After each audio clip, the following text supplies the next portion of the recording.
राधे कृष्णा। जय बोलो सीता रामचंद्र भगवान की जय। श्री राम जय राम जय जय राम। श्री राम जय राम जय जय राम। जय बोलो सीता रामचंद्र भगवान की जय। जय बोलो राष्ट्र गुरु समर्थ रामदास स्वामी की जय।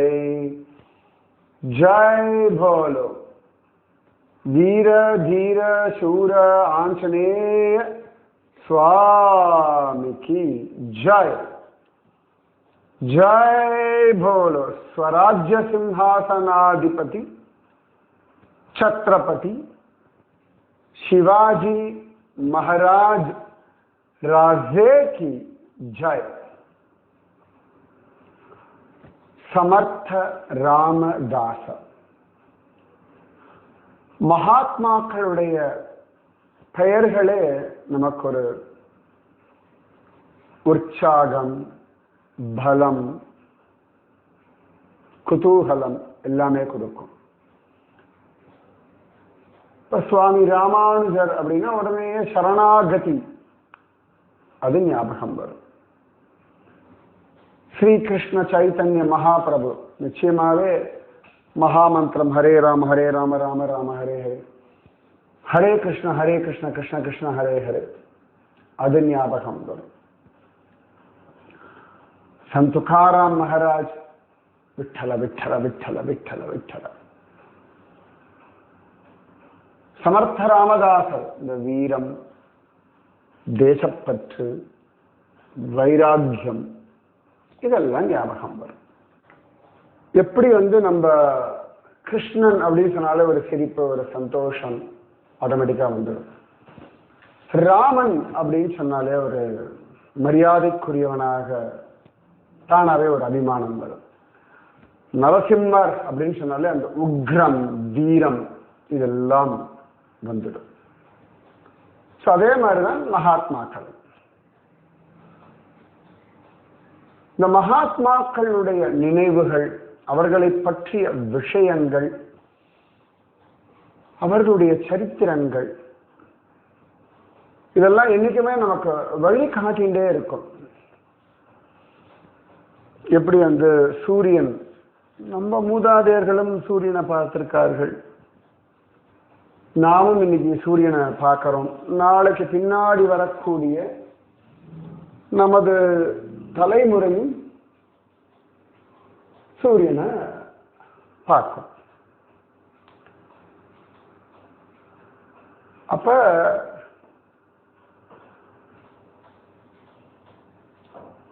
அது எப்படி பர்மனண்டா நமக்கு வழிகாட்டுறதோ சூரியன், சந்திரன் இதெல்லாம், அந்த மாதிரி மகாத்மாக்களும் பர்மனண்டாக நமக்கு வழிகாட்டிகிட்டே இருப்பார்கள். சரியா? இப்ப எப்படி நம்ம காலகட்டத்துக்கு இப்படி வாட்ஸ்அப்ல இப்ப சமர்த்த ராமதாசர் வைபவத்தை நாம விஸ்தாரமா அனுபவிக்கிறோம். இதே ஒரு 100 வருஷங்களுக்கு முன்னாடி, 200 வருஷங்களுக்கு முன்னாடி இதே சமர்த்த ராமதாசர் வைபவம் கோவில்கள்லையும் வீட்டு திண்ணைகள்லையும் உட்காந்து சொல்லிட்டு இருப்பாங்க. இப்பயே கூட கிராமங்கள்ல எல்லாம் போனா எல்லாரும் உட்காந்து இந்த வாட்ஸ்அப், மொபைல், இன்டர்நெட்ல பார்க்க போறா. ஆனாலும் அவர்களுக்கு இந்த சமர்த்த ராமதாசர் வைபவம் நன்னா தெரியுமே. நான் இப்ப கூட ஜாம்பு போயிருந்தோம் நாங்க போன வருஷம் நினைக்கிறேன். நல்ல கிராமம் அது. எல்லாருக்கும் அங்க இருக்க எல்லா வயசானவாளுக்கும் இந்த வாட்ஸ்அப், மொபைல், போட்டோ இதெல்லாம் தெரியுமான்னு தெரியல. ஆனா அவர்களுக்கெல்லாம் சமர்த்த ராமதாசர் அந்த விஷயங்கள்லாம் நிச்சயமா நன்னா தெரியும். இப்போ நான் அந்த உத்தராகண்ட் ஹிமாலயாஸ்லாம் போகும்போது எங்கேயோ கிராமங்கள்லாம் இருக்கும். அவர்களுக்கெல்லாம் பத்ரிநாதன் அப்படின்னு அவ்வளோ நன்னா தெரியும். அவள் பெருசாக இன்டர்நெட் மொபைல் இந்த இந்த உலகம் அவளுக்கு தெரியாது. பட் ஸ்டில் அவளுக்கு பத்ரிநாத், கேதார்நாத், சார்தாம் அதெல்லாம் நிச்சயமா தெரியும். ஸோ இப்போ நீங்கள்லாம் இப்போ வாட்ஸ்அப்பில் கேட்டுருக்கு. இப்போ சில பேர் இதையே வந்து ரெக்கார்ட் பண்ணிட்டு நம்ம அந்த யூடியூப்ல எல்லாம் போடுவோம். சில பேர் அதில் கேட்பார்கள். துக்காராம் சரித்திரம், நம்ம சைத்தன்ய மகாபிரபு சரித்திரம்லாம் யூடியூப்ல எப்பயோ போட்டது. இப்போ சில பேர் கேட்டுட்டு இப்போ அது அதோட விஷயங்கள் புரிஞ்சுதுன்னு ஃபோன் பண்ணி எல்லாம் பேசிட்டு இருக்கா. ஸோ ஏதோ ஒரு காலத்தில் போட்டிருக்கோம். பட் ஆனால் இன்னைக்கு கேட்குறவாளும் இருக்கா. அந்த மாதிரி இப்போ நம்ம காலகட்டத்தில் இப்படி கேட்குறோம் இல்லையா? அடுத்த தலைமுறை மீதி ஒரு 20 வருஷம் 50 வருஷங்கள் கழிச்சு அந்த குழந்தைகளுக்கு வேற மாதிரி நமக்கு தெரியாது. இப்ப வேற ஒரு அட்வான்ஸ்ட் டெக்னாலஜியில இதெல்லாமே அவளுக்கு கிடைக்கும். எப்படி ஒரு டிஜிட்டல் டாக்குமெண்டேஷன் சரியா? அப்படி நம்ம தாத்தா பாட்டிகள்லாம் ஒரு உயில் எழுதி வச்சிருப்பா. அதுக்கப்புறமா நம்ம நிறைய மாறுதல்கள் வந்தது இல்லை. நீங்க டிஜிட்டலைஸ் பண்ணிட்டோம் எல்லாமே. ஏதோ ஒரு காலகட்டம் எப்படியோ ஒன்று போய் சேரும். அதனால இந்த மகாத்மாக்களுடைய சரித்திரங்கள் ஏதோ ஒரு மூலையில் எங்கோ ஒருவர் பேசிக்கொண்டுதான் இருப்பார். யாரோ ஒருத்தர் கேட்டுக்கொண்டுதான் இருப்பார்கள். நிச்சயமாக இந்த மகாத்மாக்கள் இந்த ஜீவர்களுக்கு வழிகாட்டி கொண்டுதான் இருப்பார்கள். சமர்த்த ராமதாசர் பல ஊர்கள் போறார். முக்கியமா ஹிந்து சம்ஸ்கிருதி வாழ வேண்டிய முறை என்ன, நம்ம சனாதன தர்மம் என்ன சொல்லிருக்கு, புராணங்கள்ல என்ன சொல்லப்பட்டிருக்கு, வேத ரகசியம் என்ன, இதெல்லாம் தான் ரொம்ப அழகா சொல்லிட்டு இருக்கோம். உண்மை அதுதானே. ஹவு டு லிவ் ப்ராப்பர்லி அப்படின்றதுதான் பிராதான்யமா எல்லா மகாத்மாக்களும் ரிஷிகளுமே சொல்லிட்டு இருக்கா. ஸோ திரும்ப திரும்ப இந்த ப்ராப்பர் லிவிங் இதை பேஸ் பண்ணி தான் சனாதன தர்மம். சமர்த்த ராமதாசர் பல ஊர்கள் போறார். அங்க இருக்க யங்ஸ்டர்ஸ், வயசானவா, பணக்காரா, ஏழை, இப்படி பல பேர் அவரிடத்துல வரார்கள். எல்லாருக்கும் அழகா உபதேசம் பண்றா. வயசானவா கிட்ட வைராக்கியத்தோட இருங்கோ, பெருசா பற்றுதல் வைக்க வேண்டாம், குழந்தைகளுக்கு சொல்ல வேண்டிய சொல்லிட்டு விட்டுடுங்கோ, ரொம்ப எதிர்பார்க்காதீங்கோ, தாமரை இலையில தண்ணீர் போல பட்டும் படாமல் இருக்க பழகிக்கோங்கோ, உங்க ஆரோக்கியத்தை பார்த்துக்கோங்கோ, நாம ஜபம் பண்ணுங்கோ, பகவத் தியானம் பண்ணுங்கோ. இப்படி அவளுடைய லைஃபை அவர்கள் எப்படி லீட் பண்ணணும், இந்த ரிட்டையர்ட் லைஃபை எப்படி லீட் பண்ணணும் அதை ஒரு விதமா சொல்லித்தரார். Same time middle age people இருப்பா இல்லையா, 40கள் 50கள் இதெல்லாம் மிடில் ஏஜ். ஸோ இந்த 40-50 வயசுல இருக்கிறவர்களுக்கு வேற விதமாக விஷயங்கள் எப்படின்னு கேட்டா, அந்த வயசுல தான் அவர்கள் சம்பாதிக்கணும், அந்த வயசுல தான் அவர்கள் ஹெல்தியா இருக்கணும், அந்த வயசுல தான் அவ வீடு வாங்கணும், தொழில் பண்ணணும், சேமிக்கணும், பிள்ளை குட்டிகளை பார்த்துக்கணும், அப்பா அம்மாவை பார்த்துக்கணும். த மோஸ்ட் ரெஸ்பான்சிபிள் ஏஜ் அப்படின்னா 30 to 50 மிடில் ஏஜ். நிஜமாவே ஒரு சேலஞ்சிங் பீரியட் 30 to 50, மேபி 60 கூட சொல்லலாம். Challenging period. ஏன் அப்படின்னா சொன்ன இல்லை ரீசன்ஸ்.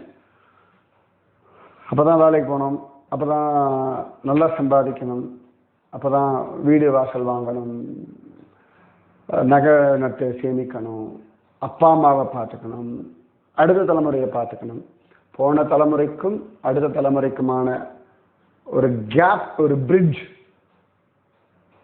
ஸோ பிரிட்ஜ் என்ன வேலை? ரெண்டு கரையோடு டச் பண்ணிட்டு இருக்கணும், இது நடுவில் வண்டிகள்லாம் போயிட்டு இருக்கும். So bridge has to hold every thing. இந்த பிரிட்ஜு கீழே தண்ணி போகும், எல்லாம் இருக்கும். ஆனால் அந்த பிரிட்ஜ் ரொம்ப ஸ்ட்ராங்காக இருக்கணும். ஸோ இந்த மிடில் ஏஜ் வயசானவாளோட ஆரோக்கியத்தை பார்த்துக்கணும், குழந்தைகளுடைய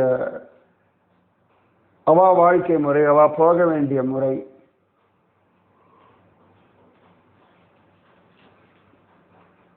ஏன்னா அடுத்த தலைமுறை அவள் வேற விதமாக யோசிப்பா, அவளுக்கு வேற விதமான ஆசைகள் இருக்கும். நாம வளர்ந்த விதத்துக்கும் இன்னைக்கு வளரக்கூடிய குழந்தைகளுடைய வாழ்க்கைக்கும் நிறைய டிஃப்ரென்ஸ் இருக்கு, டிஸ்ட்ராக்ஷன்ஸ் நிறைய இருக்கு, பார்க்கலாம் இல்லையா? ஸோ இந்த குழந்தைகளுக்கும் தர்மத்தை சொல்லிக் கொடுக்கணும், ப்ராப்பராக அவளை அழிச்சுட்டு போகணும். வயசானவாளுக்கு ஒரு டென்ஷன் இருக்கும், அப்பா அம்மா வாழ்க்கலாம் என்ன பெயின் இருக்கு, இந்த குழந்தைகள் தான் என்ன இப்படி இருக்கா, அவளுடைய வாழ்க்கைக்கும் அவர்கள் தங்கள் பிள்ளைகளை வளர்த்ததுக்கும் இன்னைக்கு அவர்களுடைய பிள்ளைகள் தங்களுடைய பிள்ளைகளை வளர்க்கறதுக்கும் நிறைய வித்தியாசம் இருக்கு.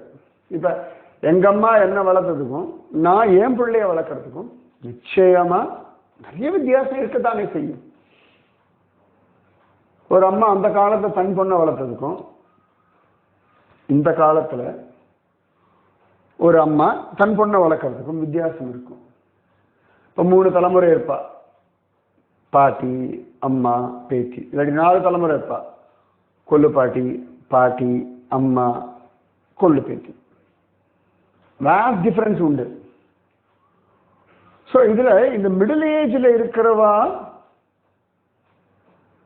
ரொம்ப விஷயங்களை பார்க்கணும். இந்த மிடில் ஏஜ் வாழ்க்கையில போன தலைமுறையுடைய மனிதர்கள் அவர்களுடைய எண்ணங்கள், செயல்கள், வாழ்க்கை முறை அதுக்கும் மரியாதை கொடுக்கணும். அடுத்த தலைமுறையுடைய எதிர்பார்ப்பு, ஓட்டம், சாட்டம், அந்த ஆசைகளை பூர்த்தி பண்ணணும். இதுக்கு நடுவில் தன் ஹெல்த்தை பார்த்துக்கணும், குடும்ப வருமானம், குடும்ப கௌரவம், மனைவி இல்லாட்டி கணவன், இது எல்லாத்தையும் பேலன்ஸ் பண்ணி எடுத்துட்டு போற ஒரு வயசு இந்த மிடில் ஏஜ். சம்டைம்ஸ் அந்த மிடில் ஏஜில் இருக்கும் பொழுது தன்னோட வயசானவர்கள் இருப்பாங்க இல்லையா, அப்பாவோ அம்மாவோ, அவர்களுடைய வயதான காலம், அவர்களுடைய முடிவுகள், அதை ஃபேஸ் பண்ணணும். ரைட்? நிறைய இருக்கு. ஸோ சமர்த்த ராமதாசன் இந்த மாதிரி மிடில் ஏஜ் பசங்களுக்கு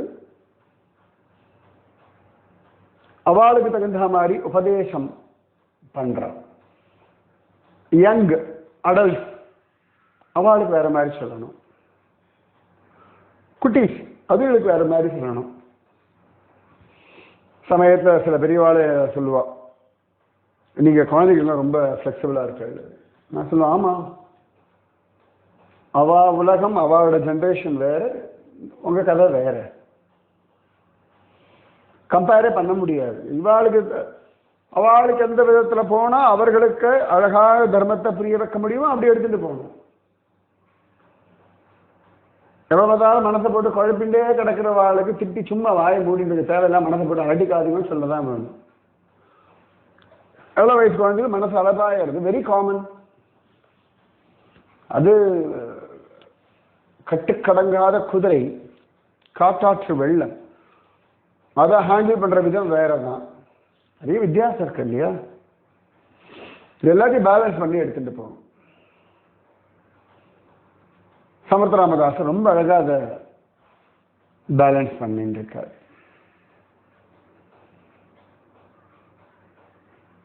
சில சந்தர்ப்பங்கள்ல, சில குடும்பங்கள்ல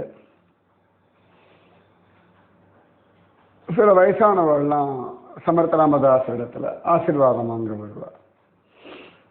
கூடவே அவ பிள்ளைகளும் வருவா. சமர்த்த ராமதாசர் அழகா ஆசீர்வாதம் எல்லாம் பண்ணுவார். இந்த பிள்ளைகளை பார்த்து மற்றவெல்லாம் ரொம்ப சந்தோஷப்படுவா. அப்பா இவ்வளோ அழகா அந்த பிள்ளைகள் இருக்கா, எவ்வளவு ட்ரெடிஷ்னலாக இருக்கா, எவ்வளோ அழகா அப்பா அம்மா கிட்ட ஆசையோடு இருக்கா, அப்பா அம்மாவை கூட்டுண்டு சத்சங்கத்துக்கெல்லாம் வராளே அப்படின்னு சந்தோஷப்படுவான். ஆனால் உண்மையான கதை வேற மாதிரி இருக்கும். பல இடங்கள்ல நம்ம பார்க்கலாம். இந்த சத்சங்கம், ஒரு பஜனை, ஒரு உபன்யாசம் கேட்க போகிறது, ஒரு கோவிலுக்கு போகிறது, ஒரு பூஜை பண்ணுறது, ஒரு ப்ரோக்ராம் ஆர்கனைஸ் பண்ணுறது, இதெல்லாம் ஒரு சோஷியல் ஸ்டேட்டஸ் மாதிரி ஆயிடுச்சு. பெருசா தாம் தூம்னு செலவு பண்ணுவா. நிறைய பேர் நான் பார்த்துருக்கேன். இந்த மாதிரி பெரிய சத்சங்கம் உபன்யாசம் எல்லாம் ஏற்பாடு பண்ணுவா. தாம் தூம்னு செலவு பண்ணுவா. வெளியில் அது ஒரு சோஷியல் ஸ்டேட்டஸ். பரவாயில்ல, அப்படி சாப்பாடு போடுவான், அப்படி விழுந்து விழுந்து கவனிப்பேன். ஏன்னா வெளி உலகத்தில் அவளுக்கு ஒரு பேர் வேணும். பட் எவ்வளவு தூரம் அவள் சத்சங்கத்தை ரசிக்கிறா, அவ்வளவு சத்சங்கத்தை விஷயத்தை உள்வாங்கிறா அப்படின்னு ஒரு பெரிய கேள்வி வரும். சில பேர் தாம் தூம்னு கல்யாணம் பண்ணுவா, ரைட்? மகாபரிவா சொல்லுவா, நிறைய பேர் நிறைய செலவு பண்ணி கல்யாணம் எல்லாம் பண்ணுவா. ஆனா அந்த கல்யாணத்துக்கு பிராதானியம் வைதிகர்கள், அந்த அழகா பூஜை எல்லாம் பண்ணி அக்னி எல்லாம் வளர்த்து பண்ணக்கூடியவர்கள். நிறைய பேர் ரொம்ப சாதாரணமா இருப்பா, ஆனால் ரொம்ப ஸ்ரத்தையோட பண்ணுவார்கள். இப்போ அவர்களுக்கெல்லாம் பார்த்தா பெருசாக பணம் கொடுக்க மாட்டார். அதே pre wedding shoot, post wedding shoot எல்லாமும் நிறைய செலவு பண்ணுவார். நிறைய நாம் பார்க்கணும். இப்பெல்லாம் எல்லா ஃபங்க்ஷன்ஸுமே, இந்த கல்யாணம் தானே கிடையாது, எல்லா ஃபங்க்ஷன்லையுமே எல்லாத்துக்கும் நிறைய செலவு பண்ணுவா. ஒரு ஐட்டம்ஸ் நிறைய சாப்பாடு பெருசாக போடும். நிறைய பேர் சாப்பிடவே மாட்டா, ஆனாலும் அவ்வளவு கம்பீரமா செலவு பண்ணுவார்கள். அதே சந்தர்ப்பத்தில் இந்த வைதிகர்கள் கொண்டு கொடுக்க மாட்டார். அதே மாதிரி நிறைய இடங்கள்ல பல வீடுகள் எல்லாம் பார்க்கலாம். பெருசா உபன்யாசம் எல்லாம் ஏற்பாடு பண்ணுவா. 50-100 பேர், அத்தனை பேருக்கு சாப்பாடெல்லாம் போடுவா. ஆனா அந்த உபன்யாசம் பண்ண வாளுக்கு அப்படின்னு பார்த்தோம்னா பெருசா சம்பாவனை தரமாட்டா. உடனே குருஜி புலம்பராருன்னு நினைச்சுக்கப்படாது. புலம்புற நிலைமையில பகவான் என்னைக்குமே வச்சதில்லை. பகவான் சௌகரியமா தான் வச்சிருக்கான்.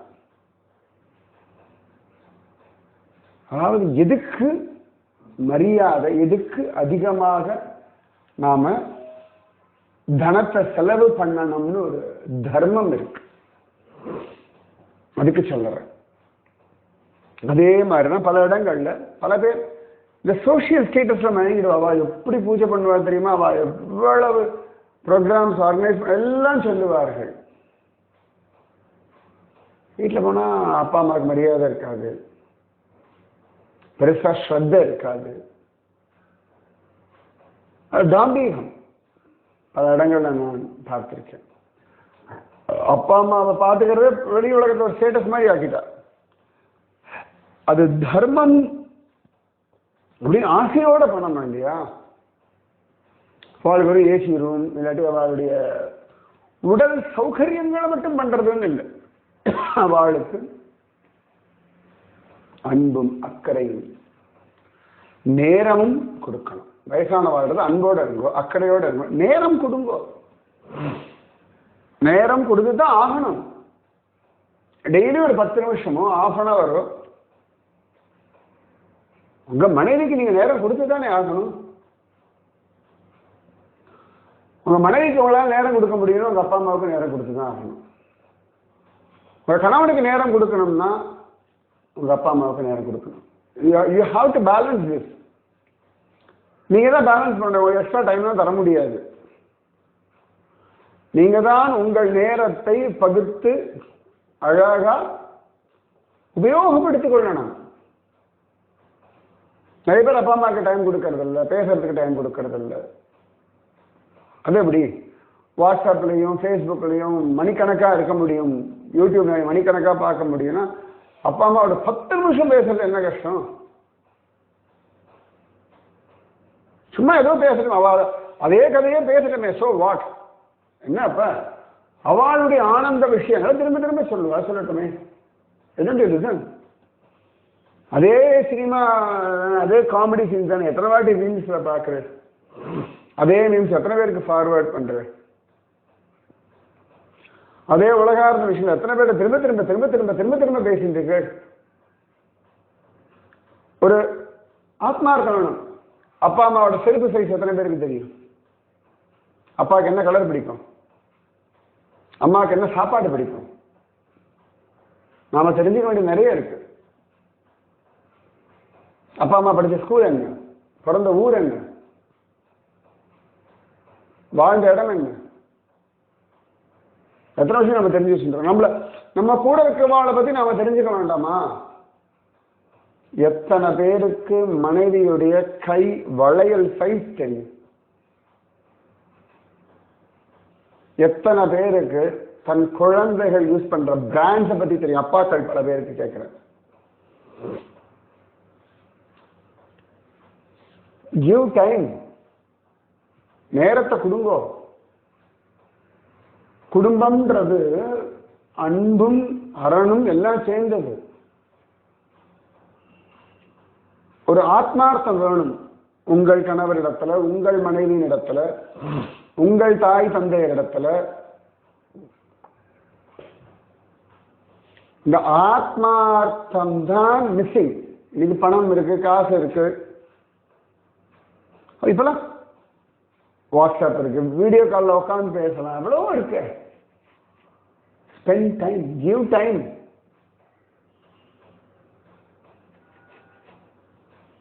சமர்த்த ராமதாசர் அந்த ஒரு யங்ஸ்டர்ஸை பார்த்து சொல்லிட்டார், சொன்னா நீ வெளி உலகத்தில் நடிச்ச பிரயோஜனமே இல்லை. உங்க அப்பா அம்மா முகத்தை பார்க்குற மற்றவாளுக்கு வேணா தெரியாம இருக்கும், எனக்கு தெரியாதான்னு. எனக்கு தெரியறது அவ முகத்துல ஒரு துக்கம், ஒரு வருத்தம், ஒரு ஆதங்கம், ஒரு ஏமாற்றம், ஒரு பாரம். அப்பா அம்மா அதற்கே சொல்றார் சமர்த்த ராமதாசர். அந்த மருமகளை பார்த்து சொல்லாமா, உங்க அப்பா அம்மா மாதிரி தான் வாழும். இவங்கிட்டையும் சொல்றாரு, உங்க அப்பா அம்மாரும் அவருடைய அப்பா அம்மாவும் எல்லாருக்கும் மரியாதை கொடுங்க, அன்பா நடந்துக்கோங்க. வெளி உலகத்திற்காக ஒரு வேஷம் போட்டா அது உன்னையே நீ ஏமாத்திக்கிறடா கண்ணா. உன்னையே நீ ஏமாத்திட்டு என்ன சந்தோஷத்தை அனுபவிக்க போறாய்? யாருக்காக? இந்த ஒரு 10-15 நிமிஷம் நீ நல்லவன்னு சொன்னா தெய்வத்துக்கு தெரியாதான்னு. அந்த ஆத்மாக்கள் வருத்தப்படுறடா குழந்தை அப்படின்னு அவனுக்கு புரிஞ்சுடுத்து. சொல்ற புண்டலீகன் சரித்திரம் எல்லாம் சொல்லி அப்படிதான் இருந்து வந்தான். அவனும் மாறினான். புண்டலீகன் அப்பா அம்மா பண்ண கைங்கரியம் தான் இன்னைக்கு பாண்டுறாங்க நின்று இருக்காங்க. பகவான் ராமன் அவ்வளவு சத்தையோட அப்பா அம்மா மேல, அப்பா மரணிச்ச பிறகு கூட அவர் சத்தியத்தை காப்பாத்தினவன் பகவான் ராமன். அதனால இன்னி வரைக்கும் தேசத்துல அவனை பத்தி நம்ம பேசிக்கொண்டே இருக்கோம் அப்படின்னு. அந்த பசங்களுக்கு ரொம்ப வருத்தம். சமர்த்த ராமதாசர் காலில் விழுந்து மன்னிப்பு கேட்டா. அவர் சொன்னார், என்கிட்ட மன்னிப்பு கேட்கறது இல்லப்பா, அப்பா அம்மாட்ட கேளு, அவ ஹாப்பியா இருக்கட்டும், சந்தோஷமா வச்சுக்கோ, அவ மன சந்தோஷமா வச்சுக்கோ அப்படின்னார். அவர்கள்கிட்டயும் அந்த பசங்க மன்னிப்பு கேட்டா, இனிமேல் ஆத்மாத்மா ஒழுங்கா நடந்துக்கிறோம் அப்படின்னு சொன்னார்கள். எஸ், இந்த ஆத்மார்த்தம் ஞாபகம் வச்சுக்கோங்க. ஒய்ஃப் கிட்ட ஆத்மார்த்தம், கணவன் கிட்ட ஆத்மார்த்தம், அப்பா அம்மா கிட்ட ஆத்மார்த்தம், குருகிட்டே அந்த ஆத்மார்த்தம் தான் நாங்கள் சொல்றோம், பகவான்கிட்டே இந்த ஆத்மார்த்தம். அந்த ஆத்மார்த்தம் தான் உங்களுக்குள்ள ஒரு பெரிய சந்தோஷத்தை கொடுக்கும். இந்த ஆத்மா குழந்தைகள் ஆத்மார்த்தமா பழகிறதுனால தான் நமக்கு பிடிச்சிருக்கு. ரைட்? Be truthful. கொஞ்சம் யோசிங்க. நீ நிறைய விஷயங்கள் நான் சொல்லியிருக்கேன். ஆத்மார்த்தம் நிஜமாவே சொல்றேன். எதுக்கு நீங்க எவ்வளவு செலவு பண்ணணும் தெரிஞ்சுக்கோங்க. காஸ்ட்லியா ஒரு போன் வாங்கி அத ஆஹா ஓஹோன்னு நீங்க மேக்சிமம் போன்ல எவ்வளவு யூஸ் பண்ண போற? Camera, WhatsApp, Facebook, YouTube. Okay, maximum எவ்வளவு? இப்பெல்லாம் 20,000, 30,000, 10,000 ரூபாய் போனே கிடைக்கும். ஓகே, நல்ல சவுண்ட், நல்ல குவாலிட்டி. ரைட்? எப்படி இருந்தாலும் ஒரு வருஷம் 2 வருஷம் கழிச்சு you have to change your phone. அதுக்கு போய் அவ்வளவு பைசா கொடுக்கணுமா? பார்த்துக்கோங்க. திங்க். அதுக்கு எவ்வளவோ சத்காரியங்கள் நீங்க பண்ண முடியும். தேவையானதை வாங்கிக்கோங்க. இப்போ கூட சமீபத்தில் ஒரு அட்வர்டைஸ்மெண்ட், ஒரு ரீல் பார்த்து ரொம்ப அழகா இருந்தது. அதாவது பல விஷயங்கள் தேவைக்கு அதிகமாக வாங்கி வச்சுருக்கோம். ரொம்ப அழகா அதில் காட்டுற ஒரே ஆளே 10 கூலிங் கிளாஸ் தலையில போட்டிருக்கான், வச்சிருக்கான். இந்த கையில 10 வாட்ச், இந்த கையில 10 வாட்ச், இன்னொரு காலில் 2 ஷூ, கழுத்துல 3 ஷூ தொங்க விட்டு போயிட்டு இருக்கான். அதாவது தேவைக்கு அதிகமாக வச்சிருக்காரு. உண்மையா அப்படிதான் இருக்கு அப்படின்னு சொல்லி எல்லாத்தையும் வச்சுட்டு இருக்கோம். தேவைக்கு அதிகமாக தேவையோடு இருக்கக்கூடியவர்களை நம்ம அப்பா, அம்மா, கணவன், மனைவி, பந்துக்கள் இடத்துல அன்பு காட்டுங்கள், நேரம் ஒதுக்குங்கள். Give time. எஸ், பகவானுக்கு டைம் கொடுங்க, உங்களுக்கு டைம் கொடுங்க, ஒய்ஃபுக்கு டைம் கொடுங்க. Understand what is what. Life is all about ஆத்மார்த்தம். சோல்ஃபுல் சொல்றோம்ல, ஆத்மார்த்தம். நீங்க ஞாபகம் வச்சுக்கோங்க. ரைட்? இந்த ஆத்மார்த்தத்தை சமர்த்த ராமதாசர் அழகாக சொல்லிக் கொடுக்கிறார். சமர்த்த ராமதாசரே அந்த சாஃபல்லாம் அது பண்ணலாம், அது பண்ணலாம், அது வேறு எல்லாத்தெல்லாம் இந்த செலவெல்லாம் வேண்டவே வேண்டாம், வேற ஏதாவது பண்ணலாம் அப்படின்னு ரொம்ப ஆச்சரியமா இருக்கும். ஸோ ஆத்மார்த்தம் இன்றைய பாடம். ஆத்மார்த்தம். நிஜமாவே நீங்க ஆத்மார்த்தமா இருக்கலாம். உங்களை கேள்வி கேட்டுக்கோங்க, பதில் கண்டுபிடிச்சுக்கோங்க, இல்லைன்னா மாத்திக்கோங்க. ராதே கிருஷ்ண. ஸ்ரீராம ஜய ராம, ஜய ஜய ராம. ஸ்ரீராம ஜய ராம, ஜய ஜய ராம. जय बोलो सीता रामचंद्र भगवान की जय. जय बोलो. स्वराज्य सिंहासनाधिपति छत्रपति शिवाजी महाराज राजे की जय. जय बोलो. वीर धीर शूर आंजनेय स्वामी की जय. जय बोलो. समर्थ रामदास स्वामी की जय. राधे कृष्णा. जय बोलो. राष्ट्रगुरु समर्थ रामदास स्वामी की जय. राधे कृष्णा.